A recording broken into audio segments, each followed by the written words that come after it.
ఒక internship calendar అనేది నేను ఇక్కడ చెప్పబోతున్నాను అనమాట. గోల్డ్మన్ సాక్స్ వీరు సమ్మర్ అనలిస్ట్ ఇంటర్న్షిప్ కింద ప్రొవైడ్ చేస్తారు అనమాట. అండ్ వీళ్ళ ఇంటర్న్షిప్ వచ్చేసి మనకి జూలైలో ఓపెన్ అవుతుంది. అండ్ వీళ్ళ శాలరీ వచ్చేసి 1 lakh per month అయితే వీళ్ళు ఆఫర్ చేస్తారు. అలాగే వీళ్ళు హైర్ చేసుకునేది 3rd year బీటెక్ స్టూడెంట్స్ ని. నెక్స్ట్ జేపీ మోర్గన్ వీళ్ళు కోడ్ ఫర్ గుడ్ అనే ప్రోగ్రామ్ రన్ చేస్తారు. ఈ ప్రోగ్రామ్ ద్వారా వీళ్ళు 2nd year స్టూడెంట్స్ ని బీటెక్ వాళ్ళని హైర్ చేసుకుంటారు. ఈ ఇంటర్న్షిప్ మనకి Feb to March మధ్యలో ఉంటుంది. అండ్ వీళ్ళ శాలరీ వచ్చేసి 80k per month during internship ఇస్తారు. ఒక విషయం మీరు గుర్తుపెట్టుకోవాల్సింది ఏంటంటే ఆఫ్టర్ ఇంటర్న్షిప్ వీళ్ళందరూ కూడా ఒకవేళ బెస్ట్ పర్ఫార్మ్ చేస్తే ఫుల్ టైమ్ ఆపర్చునిటీ కూడా ఇస్తారు అనమాట. తర్వాత ఫ్లిప్కార్ట్ అనమాట గ్రిడ్ ప్రోగ్రామ్ అనే ఒక ప్రోగ్రామ్ ద్వారా వీళ్ళు జూలై నుంచి ఆగస్ట్ మధ్యలో ఈ ప్రోగ్రామ్ కి ఇంటర్న్షిప్ ద్వారా హైర్ చేసుకుంటారు. 2nd year and 3rd year students ని హైర్ చేసుకుంటారు అనమాట. తర్వాత ఇదే ఫ్లిప్కార్ట్ రన్వే ఛాలెంజ్ అనే ఇంకొక ఇంటర్న్షిప్ కూడా కండక్ట్ చేస్తుంది. వీళ్ళు మనకి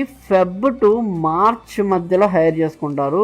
1 lakh per month శాలరీ అయితే వీళ్ళు ప్రొవైడ్ చేయడం జరుగుతుంది. అండ్ ఇక్కడ కూడా 2nd and 3rd year BTech students ని వీళ్ళు హైర్ చేసుకోవడం జరుగుతుంది.